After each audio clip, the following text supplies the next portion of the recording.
Hey, welcome to the channel that discusses the language of the Holy Spirit and the kingdom within. This hand, found predominantly in 1st century Rome, has its roots in Macedonia and Thrace from around 7,000 years ago. The Greeks interpreted Sabazios as both Zeus and Dionysus, and when visiting India, the Greeks also claimed that Shiva was Dionysus, aka Lord of the Dance.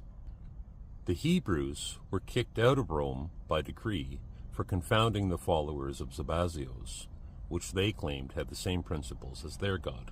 The wiki entry reads like a Tolkien book and is worthy to any student, but does not have an answer for the symbology. The answer is gleaned from multiple sources, and when the key is applied, the parts and the players are revealed.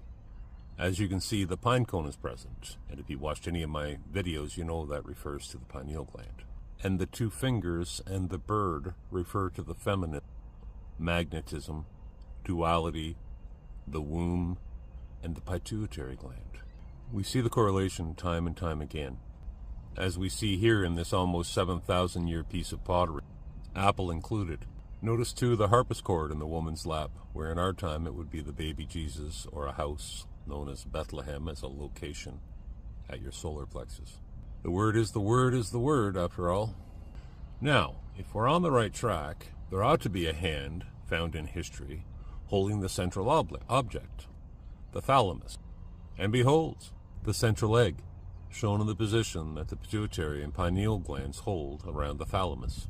This is incredible to understand. If we're made in God's image and likeness, then we're seeing the description of these parts in history that line up with the Abrahamic religions. And once we do this, and can really see it, then all the allegorical stories begin to reveal themselves to us. For example, Book 23 of the Odyssey is a story about King Odysseus coming to reclaim his wife and his throne.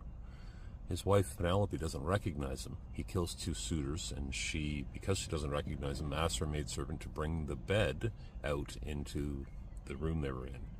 Wherein the king loses his mind and says, I built that on a token on top of an olive tree. So he goes on to describe the medulla and the 2 olivary bodies that the thalamus is built on, the trunk of an olive tree. He describes the inner chamber, the marriage chamber is what he calls it. Again, we know from a prior video, the thalamus, Latin, marriage bed, inner chamber. And she, of course, hearing the story, recognizes her husband because he knows all the secrets. And they're united. But he goes on to describe the pentacles of the brain as well. And I'll leave the little clip if you want to pause and read.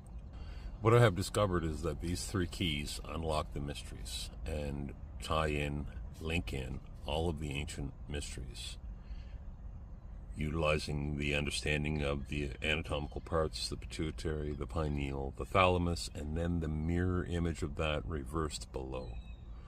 And we see it again in the Star of David. It's a fascinating journey, and the reason that I put these videos out here is to hopefully inspire those of you who are looking for this knowledge, have maybe found it or a part of it. I'm not done by any means. The book that I have in the link is research, and it's not all finished. I don't have enough time in my lifetime to finish it, and I don't need to. I've seen enough that I can see what's going on. I see the system inside of man, and I understand how to turn the circuit on, which is good orderly direction and conscientiousness practice. But anyway, that's a story and also a determination for you to make. But I highly encourage you to read the book. It's really worthy to find where all of these correlations line up across culture, over history, throughout time, from megalithic structures up to current Middle Age ideology, art, etc., etc.